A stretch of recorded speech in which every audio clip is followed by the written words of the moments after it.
નમસ્કાર દર્શક મિત્રો, તહેલકા ન્યૂઝમાં આપ સૌનું હાર્દિક સ્વાગત છે। ભરૂચના માતરિયા તળાવ ખાતે વૃક્ષારોપણ યોજાયો।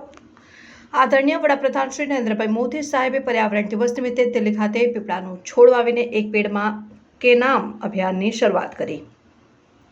કાર્યક્રમને આગળ વધારતા માતરિયા તળાવ ભરૂચ ખાતે ભરૂચ જિલ્લા ભાજપ પ્રમુખ શ્રી મારુતિસિંહ અટોદરિયાજી અને ધારાસભ્ય શ્રી રમેશભાઈ મિસ્ત્રીજીની ઉપસ્થિતિમાં એક પેડ માં કે નામ કાર્યક્રમ યોજાયો, જેમાં વૃક્ષારોપણ કરાયું। વૃક્ષારોપણ કાર્યક્રમમાં ભરૂચ શહેર ભાજપ પ્રમુખ શ્રી પ્રકાશભાઈ પટેલજી સહિતના સંગઠનના પદાધિકારીઓ, ટીમ નગરપાલિકાના સ્થાયી સભ્યશ્રીઓ, અન્ય આગેવાનશ્રીઓ અને કાર્યકર્તાશ્રીઓ ઉપસ્થિત રહ્યા હતા।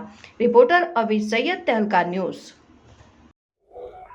સમગ્ર ગુજરાતમાં અને દેશમાં ભારતીય જનતા પાર્ટીના સંગઠન દ્વારા વિવિધ સ્તરના કાર્યકર્તાઓ દ્વારા વૃક્ષારોપણના કાર્યક્રમનો આરંભ થયો છે।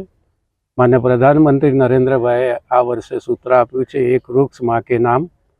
પોતાના મા બાપનું જે પ્રકારે આપણે રક્ષણ, સંવર્ધન, જતન કરીએ છીએ, એ જ પ્રકારે પ્રત્યેક કાર્યકર્તાએ વૃક્ષનું વાવેતર કરવું અને એનું રક્ષણ, સંવર્ધનની જવાબદારી આજીવન એ કાર્યકર્તાની રહેશે। એ પ્રકારે એક સઘન વનીકરણના વૃક્ષારોપણના અભિયાનનો આરંભ કરવામાં આવ્યો છે।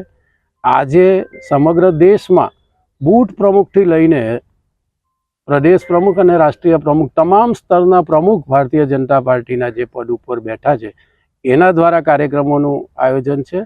રોજ ક્રમિક જુદા જુદા દિવસે જુદી જુદી જવાબદારીઓ ધરાવનારા કાર્યકર્તાઓ આ કાર્યક્રમ કરીને વનીકરણને વ્યાપકપણે પ્રોત્સાહન મળે એ દિશામાં આ કાર્યક્રમનો આરંભ થયો છે।